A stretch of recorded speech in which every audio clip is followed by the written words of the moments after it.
Hello students, साधना channel में आप सबका स्वागत है। बच्चों, आज हम क्लास 7th की दिव्यमणि पुस्तक का एकादशः पाठः पर्यटनम स्पष्ट करेंगे। एकादश का मतलब होता है 11वां पाठ यानी 11th लेसन, और लेसन का पाठ का नाम क्या है? पर्यटनम। पर्यटनम का अर्थ क्या होता है? घूमना, घूमने की जगह पर जाना, कहीं भी बाहर अपने स्थान से दूसरे स्थान पर घूमने जाना। तो पर्यटनम का मतलब होता है घूमना। अब मान लीजिए विद्यालय में, स्कूल में जैसे ही आपके सामने कहा जाए कि चलिए पिकनिक पर जाना है, आप लोग कितने प्रसन्नचित हो जाते हैं, कितनी खुशी होती है पिकनिक पर जाने की, घूमने की, क्योंकि घूमने में आनंद ही अलग होता है। दूसरी बात क्या है कि एक जैसी जीवन शैली व्यतीत करते करते मनुष्य ऊब जाता है। मान लीजिए आप प्रतिदिन स्कूल जा रहे हैं, रोज पढ़ाई कर रहे हैं, उस पढ़ाई के बीच में एक दिन 2 दिन के लिए अगर आपकी शैक्षिक पिकनिक चली जाती है तो उससे आपका एक तो ध्यान परिवर्तित हो जाता है, आपके अंदर एक तरोताजगी आ जाती है। दूसरी बात, इन घूमने से हमारे ज्ञान में वृद्धि होती है, क्योंकि पुस्तकीय ज्ञान के साथ साथ जो प्रैक्टिकल नॉलेज होती है, जो प्रयोगात्मक ज्ञान हमें प्राप्त होता है, वो हमें घूमने से ही प्राप्त होता है। घूमने से क्या है, हम जिस स्थान पर जाते हैं वहाँ की संस्कृति से परिचित होते हैं, वहाँ की वेशभूषा है, वहाँ के उत्सव हैं, वहाँ की भाषा है, वहाँ की जीवन शैली है। हम भिन्न भिन्न प्रकार की चीजों से जब परिचित होते हैं तो वहाँ के उस परिचय से हमारे ज्ञान में वृद्धि होती है, हमें तरोताजगी मिलती है। तो यह जो पर्यटनम घूमना है वही इसके अंदर वर्णन किया गया है। यह रविवास रहा आसीत, यह माने बीता हुआ कल, जो कल बीत चुका है। देखिए, अद्य माने आज होता है, यह माने बीता हुआ कल, और श्वः माने आने वाला कल होता है। तो कल रविवार था, अतः विद्यालयेषु कार्यालयेषु च अवकाशः आसीत्, इसलिए विद्यालयों में और कार्यालयों में अवकाश था या छुट्टी थी। ह्यः देवदत्तः परिवारेण सह वनभोजाय यमुना कुंजम अगच्छत्। कल देवदत्त परिवार के साथ वन भोज के लिए, अब वन भोज के लिए का मतलब है पिकनिक के लिए, ठीक है, वन भोज के लिए या पिकनिक के लिए यमुना कुंज गया। यमुना कुंज जगह का नाम है, यमुना कुंज गया। देवदत्तेन सह तस्य माता पिता अग्रजा च अपि प्रातः सज्जः भूत्वा कार्यानेन अगच्छन्। देवदत्त के साथ उसकी माता, पिता और अग्रजा माने बड़ी बहन भी प्रातःकाल सज्जः माने तैयार होकर कार्यान से गए, कि देवदत्त के साथ उसकी माँ, पिता और बड़ी बहन भी तैयार होकर कार्यान से गए। तत्र गत्वा देवदत्तः पश्यति यमुना कुंजम विशालम उपवनम अस्ति। वहां जाकर देवदत्त देखता है कि यमुना कुंज एक बहुत बड़ा बगीचा है, उपवन है। उपवन माने बगीचा, विशाल माने बहुत बड़ा, कि यमुना कुंज एक बड़ा बगीचा है। तत्र मनोहरः वृक्षः पुष्पितः लतः हरितः पादपः विकसितानि कुसुमानि च उपवनं सुरम्यं कुर्वन्ति। तत्र माने वहाँ, मनोहरः सुंदर, वहाँ सुंदर वृक्ष, मनोहर माने मन को अपनी ओर आकर्षित करने वाले यानी कि सुंदर, तो वहाँ मनोहर या सुंदर वृक्ष हैं, फूलों से लदी हुई लताएं, हरे पौधे, खिले हुए फूल बगीचे की सुंदरता कर रहे हैं या बगीचे को सुंदर बना रहे हैं। उपवनस्य परिसरे एकः जलाशयः अपि अस्ति। बगीचे के परिसर में एक तालाब भी है। जलाशयस्य जले सुरम्यः वर्तकः तरन्ति। जलाशय के जल में सुंदर बतखें तैर रही हैं। जलाशयं परितः स्थितः बालकः वर्तकः पश्यन्ति प्रसन्नः च भवन्ति। जलाशय के चारों ओर, परितः माने चारों ओर, तालाब के चारों ओर खड़े बच्चे वर्तकः माने बत्तखों को देख रहे हैं और प्रसन्न हो रहे हैं। उपवने अनेके जनः भ्रमणाय आगच्छन्ति उद्यानस्य च शोभां दृष्ट्वा हृष्यन्ति। उपवन में अनेक लोग घूमने के लिए आते हैं और बगीचे की सुंदरता को देखकर प्रसन्न होते हैं। हृष्यन्ति माने प्रसन्न होना, कि जब वे बगीचे की सुंदरता को देखते हैं तो वे प्रसन्न होते हैं।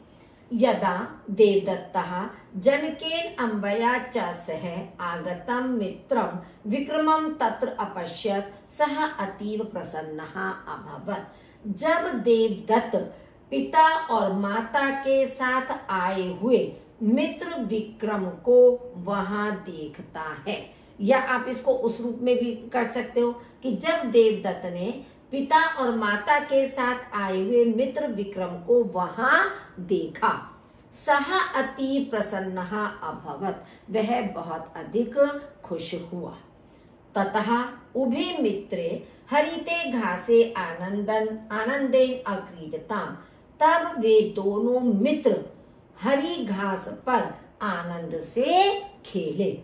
उभौ परिवारौ हर्षपूर्वकं परस्परं वार्ताम् अकुरुताम् उद्याने च विनोदेन अभ्रमताम्। दोनों परिवारों ने हर्षपूर्वक आपस में बातचीत की और बगीचे में आनंद से घूमे। अनन्तरं सर्वे उपवनस्य एकस्मिन् प्रान्ते उपविश्य भोजनम् अखादन्। इसके पश्चात सभी ने बगीचे के एक स्थान पर बैठकर, उपविश्य माने बैठकर, भोजनम अखादन, भोजन खाया या भोजन किया। एवं कालः सुखेन अगच्छत्, इस प्रकार समय सुख से बीता। ततः सर्वे स्व स्व गृहम् अगच्छन्, फिर सभी अपने अपने घर चले गए। प्रस्थान काले देवदत्तः विक्रमः च अवदताम्, प्रस्थान काल में यानी जाने के समय पर देवदत्त और विक्रम अवदता माने बोले। आवाम पुनः अत्र आगमिष्यावः क्रीडिष्यावः च, हम दोनों फिर यहाँ आएंगे और खेलेंगे। ठीक है, तो इस तरह बच्चों आपको पाठ कार्ड समझ में आ गया होगा। जो भी आप वीडियो देखते हैं बच्चों, उसको लाइक जरूर किया कीजिए। ठीक है, और लाइक करने के साथ साथ अपने साथियों के साथ भी शेयर किया करिए, उनके साथ चर्चा किया करिए कि हमें YouTube पर इस तरह से एक अच्छा मैटर प्राप्त हो रहा है। और यदि आपने चैनल को सब्सक्राइब नहीं किया तो उसे सब्सक्राइब भी कर दीजिए। अब है आपका इस पाठ का अभ्यास कार्य। निम्नलिखित प्रश्नों के उत्तर संस्कृत में लिखिए। जलाशय कीदृशः वर्तकः तरन्ति, जलाशय में कैसी बत्तखें तैर रही हैं। जलाशय सुरम्यः वर्तकः तरन्ति, जलाशय में सुंदर बत्तखें तैर रही हैं। जनः किमर्थम् उपवने आगच्छन्ति, लोग किस लिए बगीचे में आते हैं। जनः भ्रमणाय उपवने आगच्छन्ति, लोग घूमने के लिए बगीचे में आते हैं। उद्यानस्य परिसरे कः अस्ति, बगीचे के परिसर में कौन है या क्या है। उद्यानस्य परिसरे एकः जलाशयः अस्ति, बगीचे के परिसर में एक जलाशय है। जलाशय माने तालाब है। सः तत्र किमर्थम् अगच्छत्, वह वहां किस लिए गया। सः तत्र वन भोजाय अगच्छत्, वह वहां वन भोज के लिए या पिकनिक के लिए गया। विद्यालयेषु कदा अवकाशः भवति, विद्यालयों में कब अवकाश होता है, छुट्टी होती है। विद्यालयेषु रविवासरः अवकाशः भवति, विद्यालयों में रविवार छुट्टी होती है। देवदत्तः कुत्र अगच्छत्, देवदत्त कहाँ गया। देवदत्तः यमुना कुंजम अगच्छत, देवदत्त यमुना कुंज गया। मंजूषा से उचित पद लेकर रिक्त स्थानों की पूर्ति कीजिए। अब मंजूषा में आपके 5 शब्द दिए हैं, परिवारयो, मनोहरः, परिवारेण, परितः और जनः। अब उभयोः परिवारयोः सदस्यः परस्परम आलपन्ति, दोनों ही परिवार के सदस्य आपस में बातचीत करते हैं। अब आप पहचान भी सकते थे कि उभयोः, जब षष्ठी विभक्ति का द्विवचन ये दिया है तो इसका मतलब हमारा दूसरा शब्द भी षष्ठी विभक्ति का द्विवचन ही प्रयुक्त होगा। अगर इतनी पहचान होगी तो आप आसानी से शब्द को चुन सकते हैं। अशोकः परिवारेण सह वनभोजनाय गच्छति, अशोक परिवार के साथ वनभोज के लिए जाता है। अब आपको ये चीज मैंने बताई हुई है कि ये जो स और ह सह है, सह का मतलब होता है साथ, और इसके योग में हमेशा तृतीया विभक्ति का ही प्रयोग होता है। अब इन 5 शब्दों में तृतीया विभक्ति का प्रयोग केवल परिवारेण में है, तो आप आसानी से सह के साथ परिवारेण भर सकते हो, तृतीया का एक वचन। तत्र मनोहरः वृक्षः सन्ति, वहां मनोहर वृक्ष हैं। अब वृक्षः प्रथमा विभक्ति का बहुवचन है, तो इसका जो विशेषण शब्द है वो भी आपका प्रथमा का बहुवचन होगा, मनोहरः। जलाशयं परितः स्थितः बालकः वर्तकः पश्यन्ति, अब तालाब के चारों ओर खड़े बच्चे बत्तखें देख रहे हैं। उपवने अनेके जनः भ्रमणाय आगच्छन्ति, उपवन में अनेक लोग घूमने के लिए आते हैं। थर्ड है, कोष्ठक में दिए गए शब्द का उचित रूप रिक्त स्थान में लिखिए। ते उपवनस्य शोभाम अपश्यन्, उन्होंने उपवन की शोभा देखी, तो उपवन की षष्ठी विभक्ति का एक वचन आएगा, उपवनस्य। अद्य गृहे उत्सवः अस्ति, आज घर में उत्सव है। अब घर में तो सप्तमी का एक वचन आएगा, गृहे हो जाएगा। छात्रः अध्यापिकया सह गच्छति, अब सह शब्द है तो अध्यापिका का तृतीया का एक वचन आएगा, अध्यापिकया हो जाएगा। बालौ पितामहेन सह गच्छतः, अब यहाँ पर भी सह शब्द है तो पितामह का भी तृतीया का एक वचन होगा, पितामहेन, कि 2 बच्चे दादाजी के साथ जा रहे हैं। वयं श्वः प्रीति भोजाय गमिष्यामः, हम कल प्रीति भोज के लिए जाएंगे, तो के लिए का मतलब है चतुर्थी एक वचन, प्रीति भोजाय। परस्पर मेल कीजिए, अब रविवार रविवासरः होता है, था की संस्कृत आसीत, साथ सह, तैयार सज्जा, बड़ा भाई अग्रज, बत्तख वर्तक। ठीक है, जो जो शब्द आपने अंदर पढ़े हैं वही शब्द हैं, उन्हीं का हिंदी और संस्कृत शब्द है ये। निम्नलिखित वाक्यों में उचित क्रियापद से रिक्त स्थान भरिए। अद्य तौ विद्यालयं गमिष्यतः, आज वे दोनों विद्यालय जाएंगे। अब तौ है तो क्रिया भी हमारी द्विवचन ही प्रयुक्त होगी। ह्यः तौ जंतुशालाम अगच्छताम, कल वे दोनों चिड़ियाघर गए। जंतुशाला का मतलब चिड़ियाघर, जहाँ पे बहुत सारे पशु पक्षी सब रखे जाते हैं, तो तौ के साथ अगच्छताम। अद्य अशोकः अमरः च उपवने गच्छतः, आज अशोक और अमर उपवन में जा रहे हैं। यहाँ पर भी बच्चों जैसे गमिष्यतः है तो गमिष्यतः भी लिख सकते हो यहाँ पर, और दूसरा रूप क्या लिख सकते हो, आज वे दोनों, तो यहाँ पर भी आप गच्छतः शब्द कर सकते हो, क्योंकि यहाँ पर भी देखिए अशोक और अमर 2 लोगों के लिए आया है। ऐसे ही यहाँ पे तौ लिखा है तो गमिष्यतः भी राइट है आपका, और गच्छतः भी कर सकते हो, दोनों ही चीज हो जाएंगी।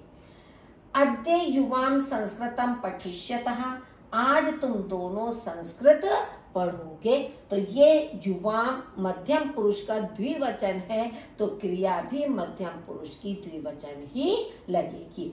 अद्य आवाम क्रिकेट क्रीडनम क्रीडावः, आज हम दोनों क्रिकेट का खेल खेल रहे हैं। वयम उपवनम गच्छामः, हम सब बगीचे में जा रहे हैं। निम्नलिखित वाक्यों का संस्कृत में अनुवाद कीजिए।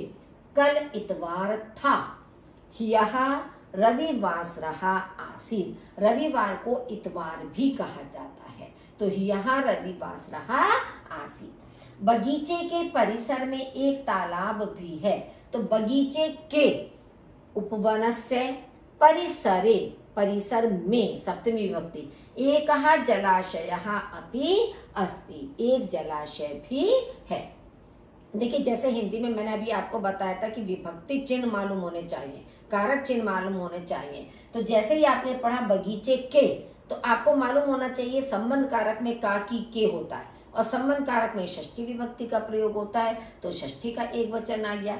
में सप्तमी विभक्ति अधिकरण कारक का विभक्ति चिन्ह है, तो परिसरे सप्तमी का एक वचन हो गया। तो ये सब चीजों की अगर आपको जानकारी होगी तो आप आसानी से अनुवाद कर सकते हो। बगीचे में अनेक मनुष्य घूमने के लिए आते हैं। बगीचे में उपवने अनेके जनः भ्रमणाय आगच्छन्ति। अब जनः बहुवचन है तो क्रिया भी आगच्छन्ति लगेगी आपकी। आज घर में उत्सव है, अद्य गृहे उत्सवः अस्ति। यह भवन अधिक बड़ा है, एतत् भवनः अति विशालः अस्ति, कि यह भवन अत्यंत विशाल है, बड़ा है।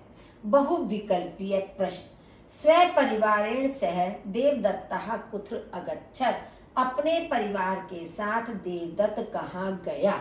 यमुना कुंजम, यमुना कुंज गया। उभे मित्रे कुत्र अक्रीडताम। दोनों मित्र कहाँ खेले? घासे, घासे माने घास पर, दोनों मित्र घास पर खेले। तो बच्चों वीडियो को लाइक जरूर करना और बेल आइकन दबा लीजिए ताकि आने वाली वीडियो की नोटिफिकेशन आपके पास समय से पहुंच सके। आपका बहुत बहुत धन्यवाद।